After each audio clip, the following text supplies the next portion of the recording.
നമസ്കാരം.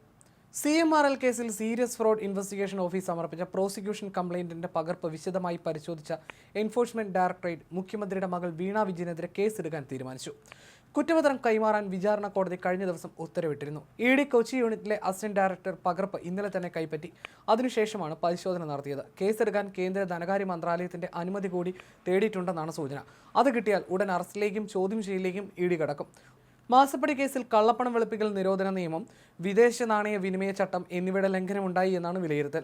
ഇത് പരിശോധിക്കാനായാണ് കുറ്റപത്രത്തിന്റെ പകർപ്പ് ആവശ്യപ്പെട്ട് ED അപേക്ഷ നൽകിയത്. SFIOയുടെ അഭിപ്രായം ആരാഞ്ഞ ശേഷമാണ് കോടതി കുറ്റപത്രം നൽകിയത്. SFIOയും കേന്ദ്ര ധനകാര്യമന്ത്രി നിർമ്മല സീതാരാമന് കീഴിലെ ഏജൻസിയാണ്. അതുകൊണ്ട് തന്നെ കോടതിയിൽ സമർപ്പിച്ച കുറ്റപത്രത്തിന്റെ വിശദാംശങ്ങൾ അനൌദ്യോഗികമായി EDക്ക് കിട്ടാൻ സാധ്യതയുണ്ട്. അത് പരിശോധിച്ച തീരുമാനമെടുത്ത ശേഷമാണ് കോടതിയിലൂടെ ഔദ്യോഗികമായി കുറ്റപത്രം ED വാങ്ങിയതെന്നാണ് വിലയിരുത്തൽ. കേസിലെ രേഖകൾ തേടി SFIOയ്ക്ക് കത്തയച്ചതായി മുതിർന്ന ED ഉദ്യോഗസ്ഥൻ വെളിപ്പെടുത്തിയതായി കഴിഞ്ഞ ദിവസം ഇന്ത്യൻ എക്സ്പ്രസ് റിപ്പോർട്ട് ചെയ്തിരുന്നു. SFIO കുറ്റപത്രത്തിൽ ചുമത്തിയിരിക്കുന്ന കുറ്റപത്രങ്ങൾ കള്ളപ്പണം വെളുപ്പിക്കൽ തടയൽ നിയമപ്രകാരമുള്ള കുറ്റകൃത്യങ്ങൾ ഉൾപ്പെടുന്നതാണ്. അതിനാൽ രേഖകൾ പരിശോധിച്ച ശേഷം കേസ് രജിസ്റ്റർ ചെയ്യുമെന്നും മുതിർന്ന ED ഉദ്യോഗസ്ഥൻ പറഞ്ഞു. ആദായ നികുതി വകുപ്പ് നടത്തിയ പരിശോധനയിലും ഇതിനുശേഷം നടന്ന ഇൻട്രി സെറ്റിൽമെന്റ് ബോർഡിന്റെ തീർപ്പിലും 1.72 കോടി രൂപ വീണയും കമ്പനിയും സേവനം നൽകാതെ കൈപ്പറ്റിയെന്നായിരുന്നു കണ്ടെത്തൽ.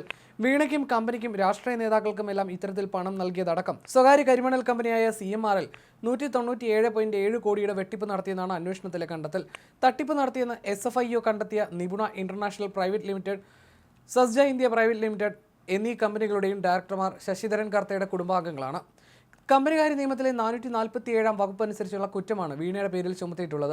CMRL MD Sasidharan Kartha, joint managing director Saran S Kartha എന്നിവരുടെ പേരിലും വീണയുടെയും കർത്തയുടെയും കമ്പനികൾക്കെതിരെയും ഇതേ കുറ്റം ചുമത്തിയിട്ടുണ്ട്. 10 വർഷം വരെ തടവും തട്ടിപ്പിലൂടെ നേടിയ പണത്തിന് തുല്യമോ അതിന്റെ 3 ഇരട്ടി വരെയോ പിഴയും ചുമത്താവുന്ന കുറ്റമാണ് വീണയുടെയും കർത്തയുടെയും പേരിലുള്ളത്. കൊച്ചിയിലെ സാമ്പത്തിക കാര്യം കൈകാര്യം ചെയ്യുന്ന കോടതിയിലായിരിക്കും SFIO കേസിലെ വിചാരണ. കേസിൽ CMRL ഉദ്യോഗസ്ഥരെ അടക്കം ED ചോദ്യം ചെയ്തിരുന്നു. ഇതിനിടെ SFIO കുറ്റപത്രം സമർപ്പിച്ചതോടെയാണ് വീണ്ടും അന്വേഷണം നടത്താൻ ED തീരുമാനിച്ചത്. മാസപ്പടി കേസ് കള്ളപ്പണ നിരോധന നിയമത്തിന്റെ പരിധിയിൽ വരുമെന്നാണ് ED പറയുന്നത്. PMLA ആക്ട് പ്രകാരമുള്ള കള്ളപ്പണ ഇടപാട് ഈ കേസിൽ നടന്നിട്ടുണ്ടെന്ന് ED പ്രാഥമിക അന്വേഷണത്തിൽ വ്യക്തമാക്കിയിരുന്നു. നേരത്തെ കർണാടക ഹൈക്കോടതിയിൽ ഈ കേസ് വന്നപ്പോഴാണ് ED പ്രാഥമിക അന്വേഷണം നടത്തിയത്. ഈ അന്വേഷണത്തിന്റെ പശ്ചാത്തലത്തിലാണ് കഴിഞ്ഞയാഴ്ച SFIOയുടെ ED രേഖകൾ ആവശ്യപ്പെട്ടത്. കേസിൽ വീണയെ പ്രതി ചേർത്ത് SFIO കുറ്റപത്രം സമർപ്പിച്ചതിന് പിന്നാലെ കേന്ദ്ര കമ്പനികാര്യ മന്ത്രാലയം പ്രോസിക്യൂഷൻ നടപടികൾക്ക് അനുമതി നൽകിയിരുന്നു. ഈ സാഹചര്യത്തിലാണ് കോടതിയിൽ നിന്നും കുറ്റപത്രം വാങ്ങിയത്. കുറ്റപത്രത്തോടൊപ്പം സമർപ്പിച്ചിരിക്കുന്ന മൊഴികളിലെ തെളിവുകളടക്കം പരിശോധിച്ചായിരിക്കും EDയുടെ തുടർ നടപടി. മുഖ്യമന്ത്രിയുടെ മകൾ വീണ വിജയനെ ED ചോദ്യം ചെയ്യും. ഇത് അറസ്റ്റായി മാറാനും സാധ്യതയുണ്ട്.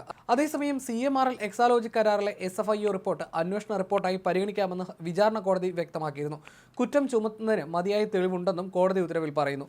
കമ്പനി നിയമത്തിലെ 129, 134, 447 വകുപ്പുകൾ നിലനിൽക്കും. കേസിൽ തുടർ നടപടികൾ സ്വീകരിക്കാൻ പ്രിൻസിപ്പൽ സെഷൻസ് കോടതിക്ക് നിർദ്ദേശം നൽകി. തുടർ നടപടിയുടെ ഭാഗമായി വീണ ഉൾപ്പെടെയുള്ളവർക്ക് കോടതി സമൻസ് അയക്കും. പ്രഥമ ദൃഷ്ട്യാ കുറ്റം നിലനിൽക്കുമെന്ന കണ്ടെത്തലിന്റെ അടിസ്ഥാനത്തിലാണ് കോടതിയുടെ തീരുമാനം. കേസിൽ നമ്പർ ഇടുകയാണ് ആദ്യ നടപടി. ശേഷം സമൻസ് അയക്കും.